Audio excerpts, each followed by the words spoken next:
Name of scientist, Ohm's law. Ohm तो है नाम, नेम ऑफ द साइंटिस्ट है। तो इसने एक रिलेशन फाइंड आउट किया था between current and voltage. He found a relation between current and voltage. अब ये करंट और वोल्टेज, ये दोनों टर्म्स हम ऑलरेडी कर चुके हैं, आपको पता भी होना चाहिए। करंट से मुराद है फ्लो ऑफ चार्ज, करंट से मुराद है flow of charge, charge which passes through any cross sectional area in 1 second is called current. तो करंट में फ्लो ऑफ चार्ज और चार्जेस को फ्लो करवाने वाली फोर्स, उसको कहते हैं वोल्टेज। वो फोर्स जो चार्जेस को ड्राइव करती है, पुश करती है, उस फोर्स का नाम है वोल्टेज। तो ओहम ने वोल्टेज और करंट के दरमियान एक रिलेशन फाइंड आउट किया कि अगर हम वोल्टेज को इंक्रीज़ करें, डिक्रीज़ करें, तो करंट पे क्या इफ़ेक्ट होगा। तो basically this is a relation between voltage and current. तो ओहम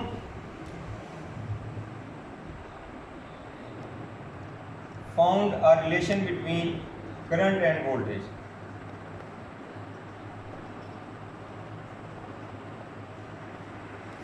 करंट एंड वोल्टेज। तो करंट और वोल्टेज के दरमियान उसने एक रिलेशन फाइंड आउट किया था, जिसके मुताबिक उसने कहा था कि current I is directly proportional to V और I is equal to V over R। तो V is equal to IR। This is called Ohm's law. According to Ohm, current is directly proportional to voltage.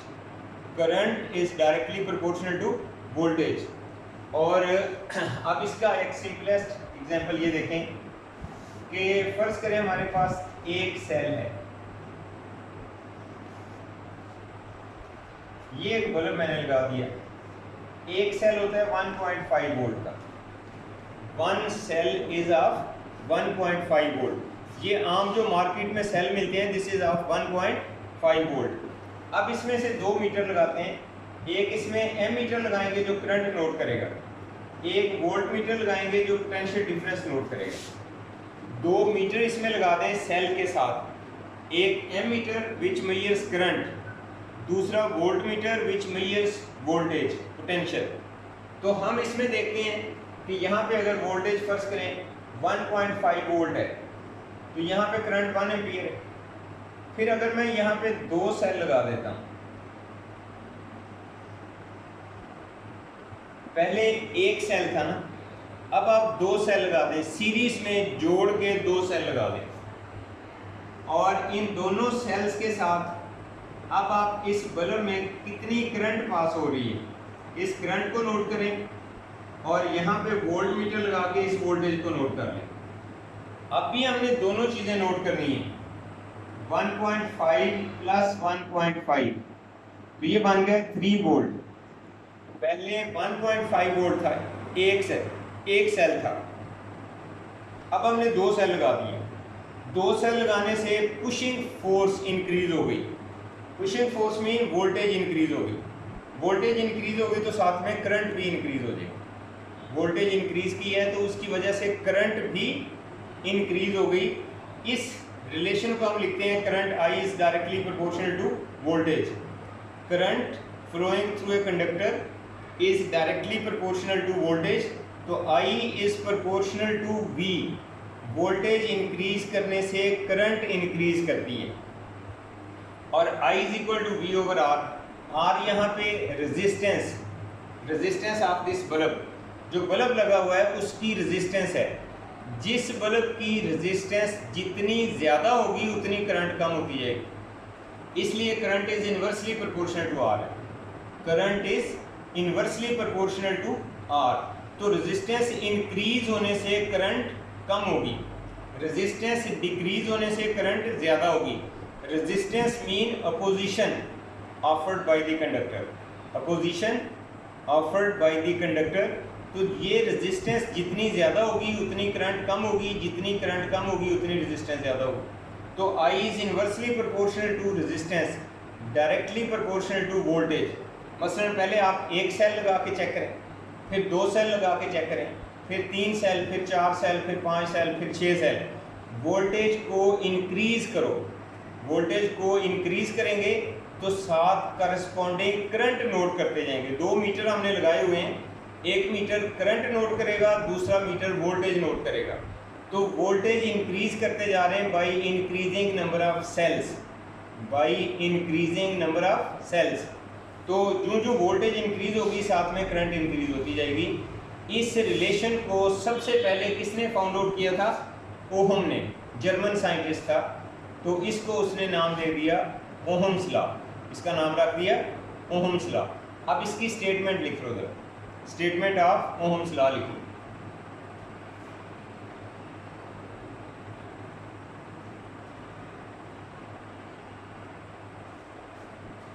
Ohm's law की statement,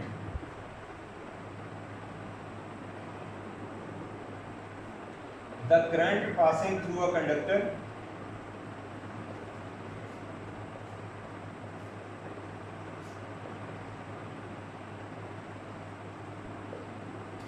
the current passing through a conductor is directly proportional to the current passing through a conductor is directly proportional to voltage। Voltage को potential difference भी कह सकते हैं, voltage को potential difference भी कह सकते हैं। The current passing through a conductor is directly proportional to voltage या potential difference, provided that, यहाँ पे एक शर्त है, provided that temperature and other physical conditions remains constant। Temperature and other physical conditions remain constant।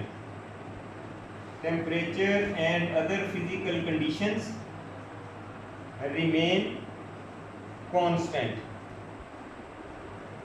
इसमें condition क्या है? temperature and other physical conditions remain constant। तो I is proportional to V और I is equal to V over R। इसी को V is equal to IR भी लिख सकते हैं। तो V is equal to IR, this is called Ohm's law, this is called Ohm's law। ये इसकी स्टेटमेंट आ गई, साथ में मैथमेटिकल फॉर्म आ गई। अब हमने इसका एक ग्राफ भी ड्रा करना है, ग्राफ ड्रा करना है। ये रूल हर इलेक्ट्रिकल इक्विपमेंट के ऊपर एप्लीकेबल नहीं है। V is equal to IR या I is directly proportional to voltage, ये हर इंस्ट्रूमेंट के ऊपर एप्लीकेबल नहीं है। This is not applicable for all instruments। कुछ के ऊपर ये I is proportional to V है कि वोल्टेज बढ़ाएं करंट बढ़ती है। कुछ ऐसे भी डिवाइसेस हैं कि वोल्टेज बढ़ाएं करंट नहीं बढ़ती, वोल्टेज इंक्रीज करें करंट इंक्रीज नहीं होती। जहाँ पे करंट इंक्रीज नहीं होती उसे हम कहते हैं this is non ohmic device, this is non ohmic device. और जहाँ पे ऐसा हो उसे कहते हैं ओहमिक डिवाइस। तो इसकी डेफिनेशन नोट होगी सब statement, the current passing through a conductor is directly proportional to voltage. Voltage को पोटेंशियल डिफरेंस भी कहते हैं, provided that temperature and other physical conditions remain constant. तो I is proportional to V, I is equal to V over R और V is equal to IR। अब इसकी एक graphical representation और ये ग्राफ की वैल्यूज ये नोट करो।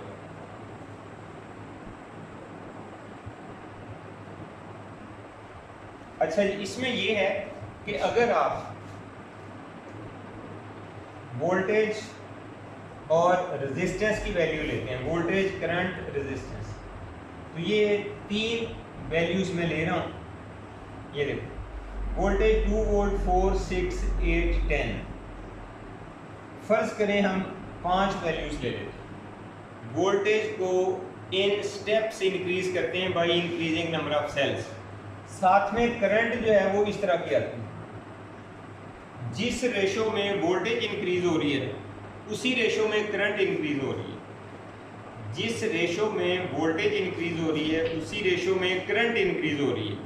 तो अब यहाँ से अगर R की वैल्यू निकालें which is V over I, तो 2 2 2 2, इसका मतलब है resistance remains constant, resistance remains constant.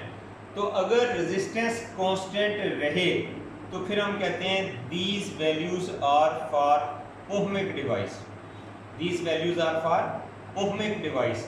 तो इसका जो ग्राफ बनेगा वो एक स्ट्रेट लाइन ग्राफ आएगा इस तरह का। वोल्टेज में और करंट में ग्राफ बनाएंगे तो ये इस तरह का आएगा। इसको कहते हैं कि ये किसी ओहमिक डिवाइस की वैल्यूज हैं। अगर ग्राफ स्ट्रेट लाइन आता है तो this is called ohmic device, this is called ohmic device. तो ये वैल्यूज लेके आपने ये ग्राफ बनाना है, ठीक है। इस तरह की कोई सी वैल्यूज ले लें जिसमें सेम रेशो में करंट इंक्रीज हो और उसका ग्राफ ड्रा करेंगे तो ग्राफ इज स्ट्रेट लाइन। अगर ग्राफ स्ट्रेट लाइन आएगा तो then it is for ohmic device, it is for ohmic device. अच्छा, इसको आप ड्रा कर लें। फिर इसी